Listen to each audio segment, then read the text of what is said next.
গেল ৫ আগস্ট ছাত্র জনতার বিপ্লবের মুখে দেশ ত্যাগ করেন শেখ হাসিনা। এ সময় তিনি বিমান বাহিনীর একটি হেলিকপ্টারে চড়ে ঢাকা ত্যাগ করেন। তবে এ সময় হাসিনাকে বহনকারী বিমানটি ছিল রাডারের বাইরে। বিমানটির ফ্লাইট পথ ও অবস্থান স্পষ্ট করতে বন্ধ করে দেয়া হয় এর ট্রান্সপন্ডার। বিমান বাহিনীর ট্রান্সপোর্টার বিমানটি ঢাকা ত্যাগ করার সময় এটি একটি প্রশিক্ষণ ফ্লাইট হিসেবে উড্ডয়ন করে। বিমানের ট্রান্সপন্ডারের মাধ্যমে জানা যায় বিমানের অবস্থান, কোন পথে যাচ্ছে, উচ্চতা এবং গতি কত সেই সম্পর্কে সকল তথ্য পাওয়া যায়। সেই সাথে এতে রয়েছে স্বয়ংক্রিয় জিওলোকেটার সিস্টেম। তবে শেখ হাসিনাকে বহনকারী বিমানটি পশ্চিমবঙ্গে ভারতীয় আকাশসীমার কাছাকাছি পৌঁছানোর আগ পর্যন্ত এই ট্রান্সপন্ডার চালু করা হয়নি। ডেইলি স্টারের এক প্রতিবেদনে এমনই তথ্য উঠে এসেছে। এতে বলা হয়েছে, এয়ার ট্রাফিক কন্ট্রোল থেকে ফ্লাইট AJAX 1431 প্রোগ্রেস স্ট্রিপের একটি অনুলিপি পেয়েছে। ফ্লাইট প্রোগ্রেস স্ট্রিপ হলো একটি ছোট কার্ড যা এয়ার ট্রাফিক কন্ট্রোল আকাশে একটি নির্দিষ্ট বিমানের গতিপথ বের করতে ব্যবহার করে, যাতে বিমানগুলো মাঝ আকাশে সংঘর্ষে না পড়ে।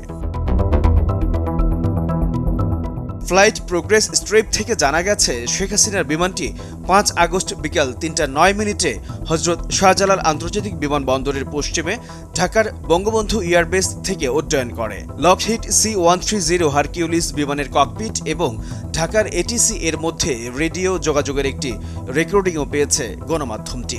বিমানটি হাসিনাকে নিয়ে যখন ঢাকা কলকাতা রুটের ওয়ে পয়েন্ট বেমোকে পৌঁছায়, তখন এটির ট্রান্সপন্ডার এবং স্বয়ংক্রিয় জিওলোকেটার সিস্টেম চালু হয়। ৫ আগস্ট দিল্লির হিন্দন বিমান ঘাঁটিতে হাসিনাকে বহনকারী বিমানটি অবতরণ করে। এরপর তার নিরাপত্তার দায়িত্ব নেয় ভারতীয় বাহিনী। ভারতীয় সংবাদ মাধ্যম নর্থ ইস্ট নিউজে লেখা এক প্রতিবেদনে দাবি করা হচ্ছে, শেখ হাসিনা দিল্লির কাছাকাছি একটি বিমান ঘাঁটির নিরাপদ বাড়িতে আছেন। সেখান থেকে তিনি কারো সঙ্গে যোগাযোগ করতে পারছেন না। কথা ছিল দিল্লি হয়ে বোন শেখ রেহানার সঙ্গে যুক্তরাজ্যে চলে যাবেন, তবে সেই সুযোগ পাননি তিনি। ভারতে আশ্রয়ের কয়েক ঘন্টা পর হাসিনার যোগাযোগের সব ডিভাইসে বিঘ্ন ঘটে। সংবাদ মাধ্যমটি আরও জানিয়েছে, হাসিনার ওই বাড়ির বাইরে যাওয়ার অনুমতি নেই।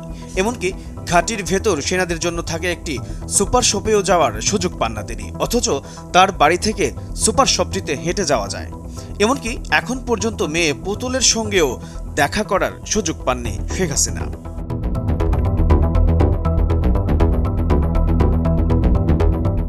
HM নাহিয়ান, ভোরের কাগজ।